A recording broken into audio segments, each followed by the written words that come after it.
भन्दा बढी आम सञ्चार माध्यमहरू धराशायी हुने, आर्थिक रूपमा सङ्कटतर्फ उन्मुख हुने स्थिति बनेको छ। नेपाल पत्रकार महासङ्घ केन्द्रीय समिति कै आह्वानमा अहिले देशभरका सञ्चार कर्मीहरू, सञ्चार माध्यमहरू सरकारको त्यो निर्णय फिर्ता हुनुपर्छ भनेर आन्दोलनमा रहेको अवस्था छ। केन्द्रीय कार्यक्रम अनुसार आज 77वटै जिल्ला, प्रदेश र केन्द्र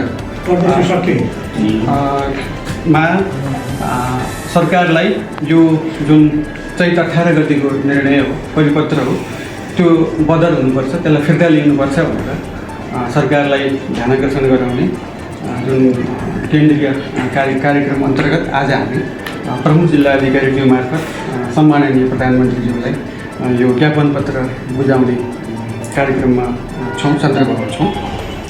हामीले तयार पारेको ज्ञापन पत्र यस प्रधानमन्त्री तथा मन्त्री परिषदको कार्यालय सिंहदरबार काठमाडौँ मार्फत प्रमुख जिल्ला अधिकारीज्यू, जिल्ला प्रशासन कार्यालय पर्सा विशेष सरकारी विज्ञापन सम्बन्धी परिपत्र खारेजी सम्बन्धमा ज्ञापन प्रधानमन्त्री तथा मन्त्री परिषदको कार्यालयबाट मिति 2082 चैत 18 गते जारी गरिएको परिपत्र मार्फत सरकारी विज्ञापनहरूलाई सरकारी सञ्चार माध्यममा मात्र सीमित गर्ने निर्णयप्रति हाम्रो गम्भीर ध्यानाकर्षण भएको छ। उक्त निर्णयले निजी तथा सामुदायिक सञ्चार माध्यमहरूको आर्थिक आधार कमजोर बनाउने मात्र नभई स्वतन्त्र पत्रकारितामाथि दबाव सृजना गर्ने स्पष्ट देखिन्छ। देशभर सञ्चालनमा रहेका 4000 भन्दा बढी रेडियो, पत्रपत्रिका, टेलिभिजन तथा अनलाइन सञ्चार माध्यमहरू मुख्यतः विज्ञापन आम्दानीमा निर्भर रहेका छन्।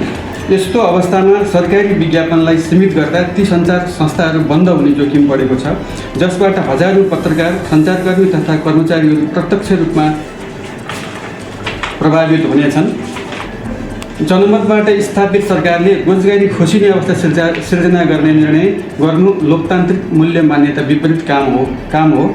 सरकारी सञ्चार माध्यममा मात्र सूचना सीमित हुँदा सूचना प्रवाह कमजोर भई नागरिकहरूको सूचनामा पहुँचमा असमानता बढ्ने निश्चित छ। यो निर्णय खुला बजार अर्थतन्त्र तथा प्रतिस्पर्धात्मक प्रणालीको मर्म विपरीत पनि रहेको छ।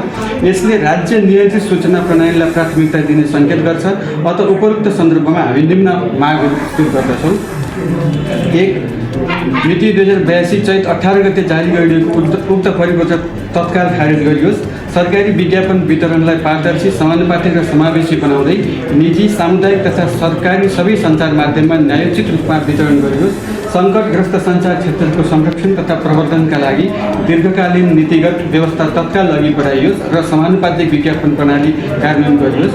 सञ्चार सम्बन्धी कुनै पनि नीतिगत निर्णय गर्दा सरकारवाला संस्थाहरूसँग अनिवार्य परामर्श गर्ने प्रणाली विकास गरियोस्। हाम्रा मागहरूलाई सम्बोधनको पहल गरिदिनु हुन आग्रह गर्दछौँ। यस ज्ञापन पत्रलाई सम्माननीय प्रधानमन्त्री समक्ष यथाशीघ्र पुर्याइदिनु हुन प्रमुख जिल्ला अधिकारीज्यूलाई अनुरोध गर्दछौँ।